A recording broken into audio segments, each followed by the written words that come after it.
a production of the Mesa Chamber of Commerce. Visit us at mesachamber.org. All right, let's do it. So we're going to save some time at the end, of course, so that everybody. Huh? We're almost ready. I got to share. Oh, no, we're good. I'm still talking. Okay. We're going to try to save some time at the end to make sure that everybody has the space to ask questions about any specific opportunities that you're interested in, how to execute any of these things while you have Bob and I here. That way we can kind of go through some of that with you. If you want to schedule an appointment with us while you're here, we're going to make sure to save some time at the end to talk about all that stuff.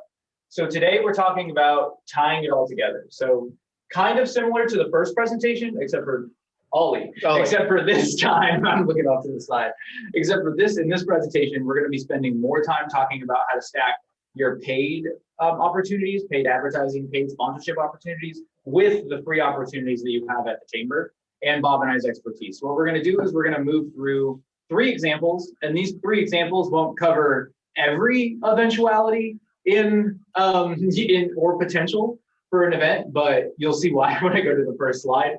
But it'll at least get you started thinking creatively about how to stack some of these things on top of each other and make that larger impact that can gain that larger audience that most businesses are looking for. So first off, when we're just talking about tying it together, how do we build a plan? So my illustrious colleague and boss, Bob, I was about to call him Cobb, discussed over the course of the week about the discovery phase. Make sure that you're coming to chamber events. Make sure that you're coming to the committee meetings that may interest you or your business to make sure that you're getting a good sampling of what the chamber has to offer, what different events reach different audiences, which events or sponsorships or advertising opportunities might best communicate your message.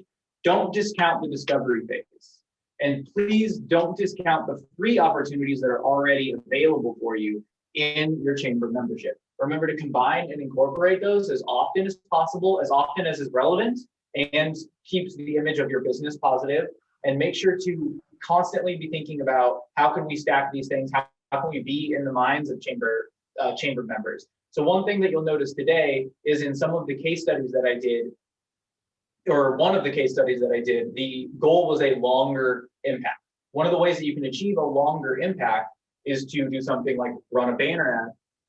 Oh, whoops. One of the ways that you can achieve a longer impact is to do things like run a banner ad and then sponsor your event, right? Then promote a chamber blog post and then utilize the free tools while you're doing all 3 of those things. So you can stretch out basically the power of your sponsorship, the power of your advertising to be in chamber members' minds and to incorporate any kind of messaging that you would want to incorporate or to build any kind of brand you would want to build.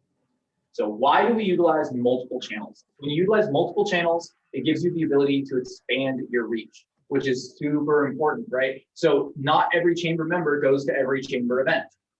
So and not every chamber member uses the chamber website. If you're trying to reach If you're trying to reach chamber members specifically, that might be done better at a chamber event. If you're trying to reach the community at large, you might use the chamber website.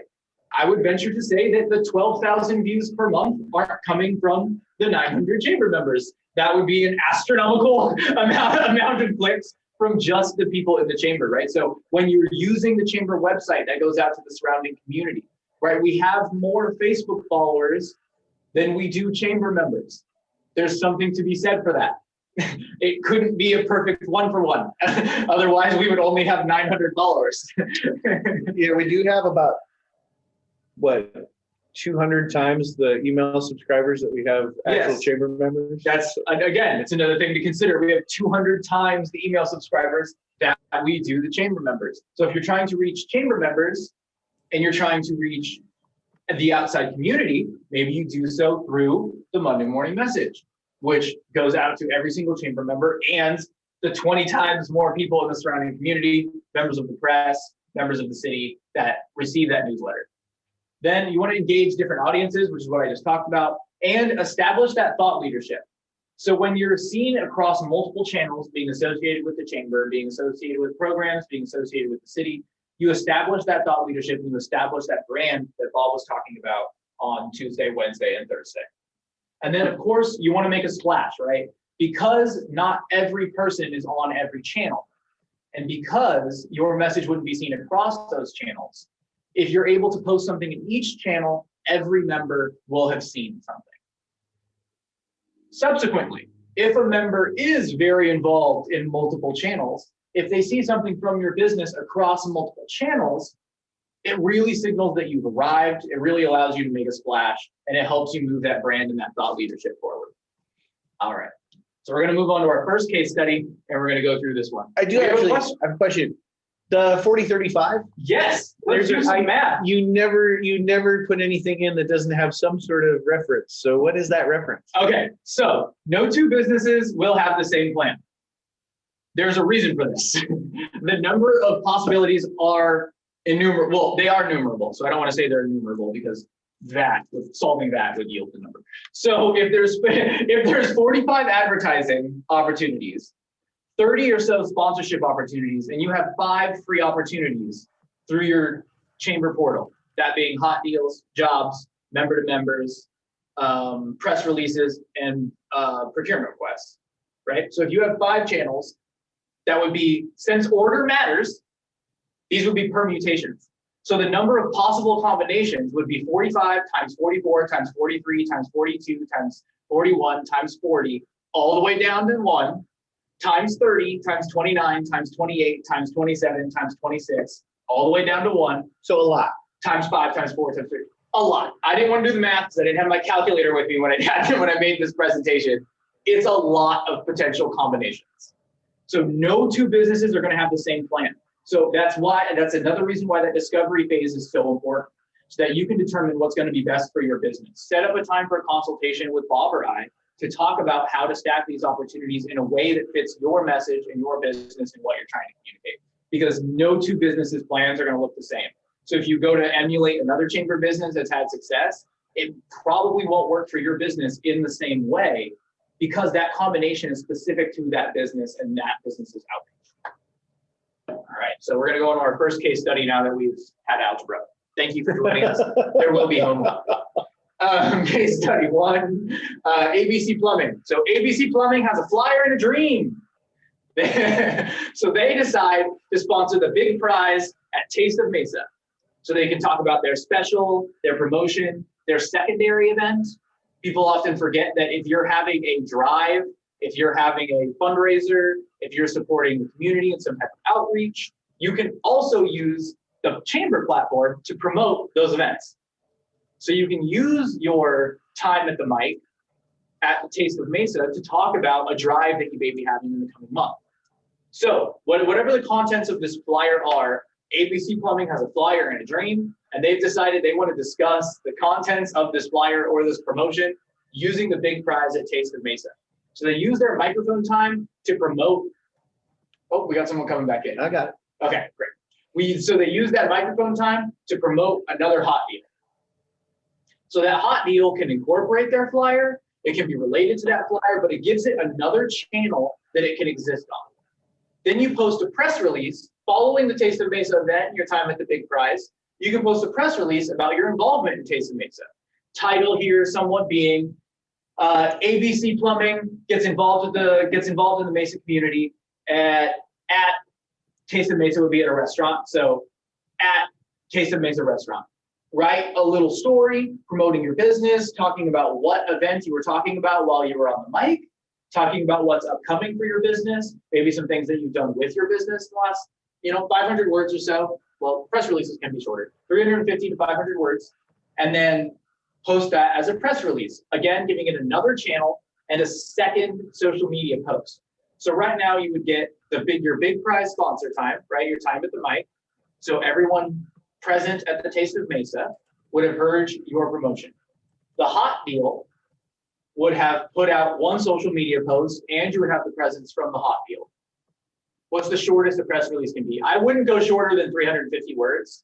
I wouldn't go shorter than 350 words if you're looking at a press release. The intent of a press release is theoretically, right, you're notifying the press, or you're notifying some type of agency that would want to follow up or write a story about whatever event you're talking about. So you would want to make it at least long enough that people want to inquire, right? If it's shorter than that, I would recommend posting it as another type of deal. Not to call out Mary, I hope you don't mind, but Mary posted a press release that after communicating with Bob, we thought maybe better as a social media post. So what we did was we took the information, we ran it by Mary, of course, and we took the information from the press release and I made it a social media post that's going out on Publer. That way, it's a social media scheduling app called Publer. So that way, Mary still gets her promotion. She's able to do the things she does, but that way it was also placed in the appropriate section as well. So when you're going for anything shorter than 350 words in a press release, that content is probably better elsewhere. So when you have that, so sorry, I was counting down, I believe I was counting down the number of promotions that you've already gotten just by bullet point 3. So you, with this one flyer and a dream, you've announced it, Taste of Mesa. You've used that microphone time to talk to everybody there. You've got your name will be mentioned in social media surrounding the event up to and after the event, right? Then there's the social media post for your hot deal, the hot deal post itself, the social media post for the press release itself. Then the contents of the flyer, if it's a promotion running for a time period, if it's a drive running for a specific time period, you can put that in the member calendar, which again, generates a social media post for you and places the event on the calendar. All of these things also give you social media content that you can be reblogging to further associate yourself with the chamber. Every post that the chamber makes on your behalf, you can repost to your account, establishing deeper thought connection and deeper brand connection with the city of Mesa and the Mesa Chamber of Commerce. Then once you've done all of those things and reaped the innumerable benefits, I think we're at 9.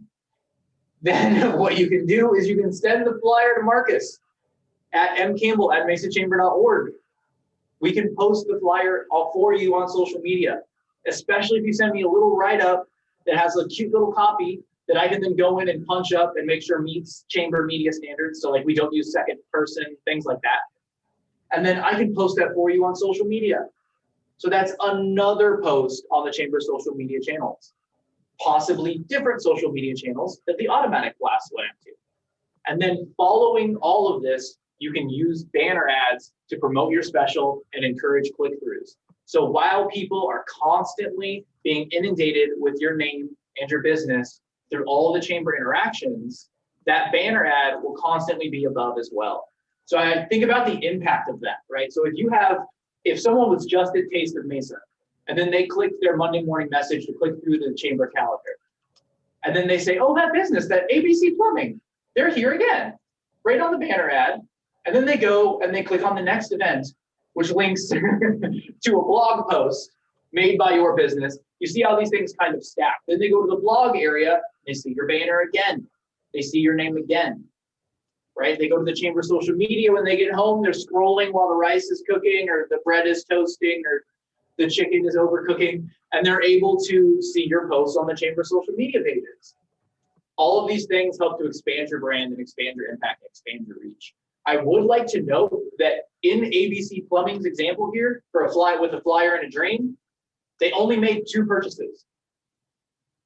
There was the big prize sponsorship, and there was the banner ad. So this goes back to the first slide that I was talking about, when I was talking about the power of stacking these things and to make sure that you utilize the free opportunities that are available to you along the way.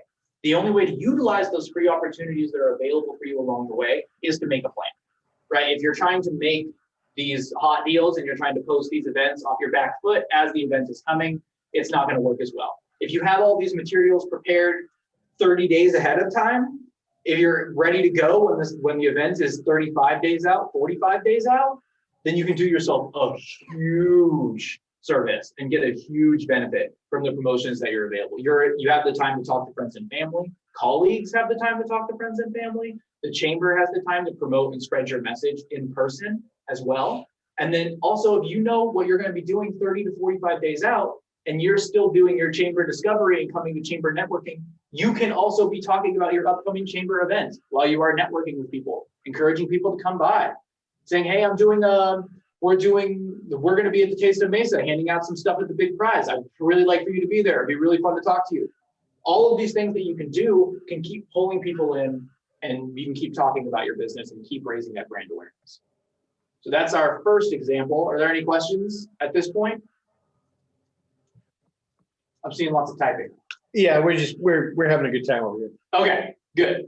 Hopefully not too good a time. No, we're focused. Hopefully we're not boring you. We're focused. I know I'm looking at the wrong screen half the time, so I'll keep my eye trained on Ollie. I haven't yet, but now I have. There you go. Case study 2, LMN accounting. The client is always right, but you got to find them first. All right, so this one is going to be slightly different. This one is about an accounting firm that wants to raise brand awareness specifically. So they're looking for a long-term impact. They're not necessarily looking for any kind of immediate turnaround with a special or anything like that. Or they're not doing any kind of like a drive or anything like that. But this will allow them to expand that brand. And that's kind of what this particular case study is about, how to expand that longer brand, that longer impact. So first off, you can post a press release about any new services that you may offer. If you don't offer any new services, there's other things to be talked about that are worthy of press releases. Email me if you would like to discuss further what would be something that you would see in a press release, and I can send you to some resources. So you can post a press release about the new services that you offer. This can also range to, you've got a new employee, there's a new product, you changed locations. That's a big one. Any kind of major website update, if you've updated your web presence, that can be a press release. You could let people know about that, especially if people had grievances with your website previously. You might be able to convert some sales off of that. So these are all things that you can let people know about in a press release that will, again, those press releases are on the chamber page for a longer period of time. You can use a table sponsorship at a relevant event and interact with the community. These are generally lower cost opportunities, and at larger events, you can position yourself, and they are generally larger events, and this allows you to position yourself as a large company associated with the chamber. It also associates you with every other company that has a tabletop, right? So if you're a newer business, or if you're looking to expand your clientele over a longer period of time, then you want to swim with some of the bigger dogs, and the tabletop is a good way to literally stand beside those businesses and establish that for yourself and for your company. So that's an incredibly helpful tool. Then, sorry, the chat's going crazy. So I just had to get an idea out to Mary before I forgot it. So. Absolutely, I appreciate it. I'm glad people are having ideas. Sponsor a chamber committee meeting to fit to your industry and your message. So again, this is going more with the brand rather than trying to sell anything or get any kind of immediate turnaround in an advertising sense. So when you sponsor a committee meeting for an extended period of time, the way Eric Reber at Speed Pro, is that correct? Yeah. Yes. Yeah. Eric at Speed Pro. Yes. The way that Eric Reber at Speed Pro, Mesa Gilbert, has done for the Mesa, look it up on Chambermaster, on mesachamber.org. The way that he has sponsored the Mesa Chamber orientation for a consistent period of time. So because he sponsored that for a long time, he's received several months of new chamber members that he's been able to be right in front of and literally be one of the first chamber contacts and chamber businesses that they meet when they join the chamber. That's what he wanted as a business. That's what he wanted to do, was get his services and get his brand in front of clients right when they come into the chamber. And so he chose an event that allowed him to do that. There's other events that you can sponsor that will allow you to make an impact. Women's Business Connection is a good example of one. Any of the aging and healthcare committees, if you have a specific product with a specific message, or you have a specific service and a more targeted audience, or you have a plan for community outreach, maybe you have, it doesn't necessarily have to be related, right? Maybe LMN Accounting, they do work with veterans. So they decide to sponsor a Mesa Veterans Program meeting, right? And just talk about their business, talk about the work they do with veterans. LMN Accounting and the work they do with veterans, they post about it in a press release. Then they take that press release and they write a chamber blog about it, about their involvement within the community, working with veterans. So it doesn't necessarily have to fit your industry. It can also fit your message or your personality, what type of work you do. And the chamber has a ton of different committees and I'm sure there's one related to your interest: aging and healthcare, health and wealth, aging and healthcare. There's Mesa Industry and Defense Council. Let's see how many of these I can rattle off the top of my head. Nonprofit Vitality Council, Mesa Chamber Orientation, It's not really a committee, but I'll take It's it. not really a committee, but I feel like in terms of building your brand, orientation going. is closer to Keep this. going. Come on. Come on. Banking. Kinda. You're there. You're close. Financial network. Oh, Mesa Financial There you Network. go. All right. And there's one more that I'm missing. Oh, Mesa Veterans Program, which I mentioned in my example, so I didn't mention in my list, which is so you can sponsor, and then you can sponsor that event, and for a longer period of time, get that discount, and that'll allow you to make that consistent impact to that membership of that committee meeting, right? And the committee meetings are generally very involved members because they're engaging with the committee, specifically engaging on an issue. So if you are interested in that issue or that issue speaks to your industry, there's no faster way to immediately make yourself known to a very interested party, right? So that's a thing to think about. And then we already talked about sponsoring a blog post that discusses issues related to your specific industry, right? And then you can just even go as far as to discuss those topics further in a podcast with Bob.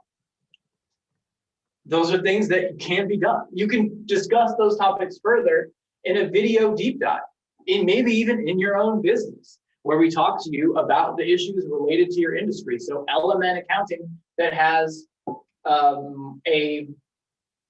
I was about to say a fondness for veterans issues, but I don't think that's the correct phrasing. LMN accounting, which works with veterans. Let's say that they want to talk about tax issues specifically related to the veterans community, and a program that they may be doing, right, to help veterans get their taxes done ahead of time, something like that. That program itself can be made into a blog post. The length of that program can be turned into an event. I want to go out.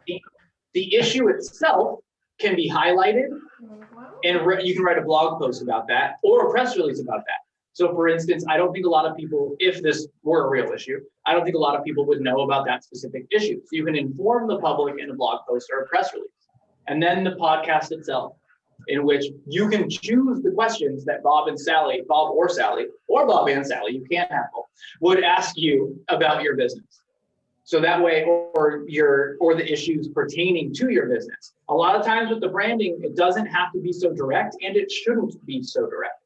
So for instance, if LMN accounting is trying to build their brand and trying to build awareness, they should not be running a special. They should not be handing out coupons. They should be kissing babies and handing out as many business cards as possible, and trying to establish themselves as a thought leader and as a brand that can stay shoulder to shoulder with the larger brands. So that would be the goal there. Any questions on case study 2? I know it's a lot of information, but just trying to give people a sense of how these things wrap up, how these things can combine. It's a lot, but we're gonna move on. We're almost there. No, just hang on. No, we're good. We're not stressing. Where are we going? Case study 3. All right. XYZ barbecue. Adults don't like to be splashed. Everybody wants to make a splash with their business. Adults don't like it. We've all been at the pool. Adults don't like to be splashed. It'll make sense. Let me finish. Everybody wants to make a big splash with their business. Do it. Go. Adults don't like to be splashed. We've all been at the pool, and there's a nephew or a cousin, an obnoxious one usually, with a little heft, who's around the edge of the pool, and he's got a water gun, and he's obnoxious. Adults don't like to be splashed. They like the things they like. They have accounting services that they have. They have bookkeeping services. They have HR services. They have products and places that they go to for most things. Adults don't like to be splashed. Making a splash, I think, is one of the hardest things to do in marketing, and it's the thing that people want most. They want to make this big impact really quickly and get an immediate turnaround, and it's very hard to do. But that's what XYZ Barbecue wants to do. So they're going to use all of their might to make sure that they can make a splash and aggravate as many adults poolside as possible, especially if there's one of those entries into the pool that is, instead of stairs, it is that fake beach slope entry. Children are horrible on that. But XYZ Barbecue is going to use their ribbon cutting to tell the community about the sponsorship of an upcoming lunchtime. So here they're using something that's involved and I believe included in, I believe, the engage, and they're engaged in block memberships. They're having their ribbon cutting ceremony, and they're using some of that time in their ribbon cutting ceremony to talk about an upcoming lunch mob at XYZ barbecue, right? So this allows them to take people that were already at their ribbon cutting and try to convert them into paying customers at the next chamber event. Also, it gives every person the opportunity who viewed the ribbon cutting video. It is a pretty popular form of media on our channel. There are people that follow the ribbon cuttings pretty religiously. I have made a few of the followers of the ribbon cuttings frustrated by not getting them posted fast enough.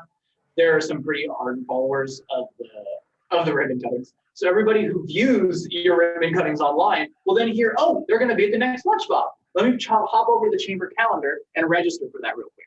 You made another conversion, right? Accompanying your lunch mob, you post a hot deal, so that's facing the community at large, that you can promote on social media. You can also put a member-to-member deal, incorporate that into your lunch mob. This is a brilliant idea. I've never seen anyone do it, and I would love to see it. I would love to see a business entice people to come to their lunch mob by offering free specials and hot deals and things like that to kind of pull people in, especially if they're wanting to make a splash and they want to try to convert people who never knew about their business before to paying members or paying consumers in a short amount of time. It's a very difficult thing to do. So staying in their face constantly and offering them as many opportunities, kind of like dangling that carrot as much as possible to pull them into that restaurant. All right, in this case, a restaurant, XYZ Barbecue. So then a press release is made about all of the opportunities available at this new restaurant. XYZ Barbecue is amazing. Look at all what they're doing in the community. They just did a ribbon cutting. Now they're going to be at a lunch mob. They've got hot deals, member deals all over the place. There's a ton of stuff to talk about this new business that has just opened up. So then there's a press release that can be posted. Then you can sponsor a chamber social media post, right? A piece of video content, a few photos, something like that, to promote your event and expand that reach. So we will actually promote and advertise and use the Facebook marketing tools to push out a post to expand its reach, all right? Then you can add photos that after the event is over, you can add photos of your lunch mob from your lunch mob event to your chamber profile, which will make your new business seem like an entrenched Mesa mainstay, right? You can take photos from your ribbon cutting, from your lunch mob, maybe a few photos of a taste of Mesa or a women's business connection or a nonprofit vitality council meeting that you attended. Put those on your chamber profile, help establish your business and deepen it as a Mesa business and help make that splash and make that impact. Then after your lunch mob event is all over, everyone's gone home. Maybe some people forgot about you. They ate the sandwich, they ate the piece of barbecue, they used your product, and then they kind of put it on the back burner the way adults tend to do, and they went and hit Pete's Fish and Chips or Wendy's on the way home, the way they always do. Then you can provide food for an upcoming larger chamber event and get back in their face right again and establish yourself as a community member and a community leader. Again, this is a plan for a company who's right off, coming right into the community, wants to make a big splash really fast, and wants to be really active and try to convert as many members to customers as possible. So this is just, again, another way to combine and stack these things to meet your business's goals and to meet your business's needs. So I would want to go back to the first slide just so we can talk about this. I created these examples to kind of show an escalating amount of intensity, right? So in the first slide in case study 1, we talked about sponsoring the Taste of Mesa and using a banner ad. Everything else on that page were free opportunities that are already available to you, included in your chamber membership. Only the first and last line are sponsorships and advertising and additional opportunities. Everything else that was listed there were free opportunities.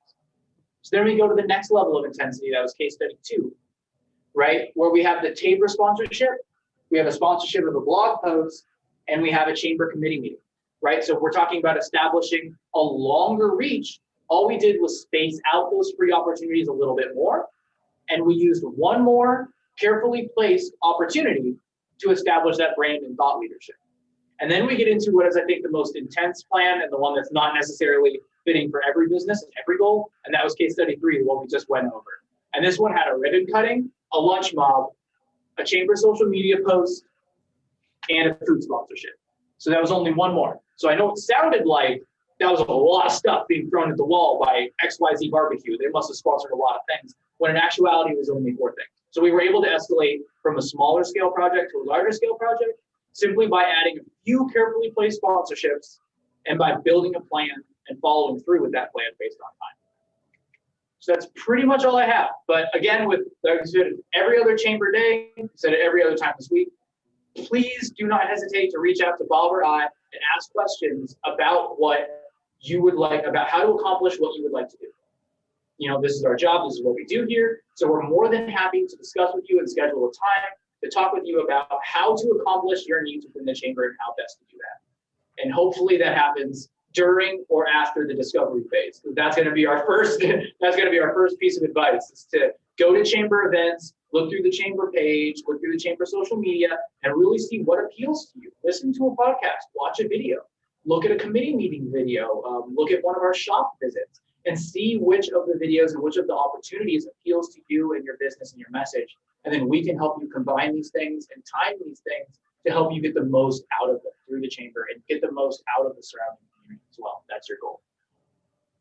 All right, that was a lot. That was a big information dump. Are there any questions about how any? Stay connected to Mesa Chamber social media, email newsletters, Monday morning message, and mesachamber.org to always know what's happening at your Mesa Chamber.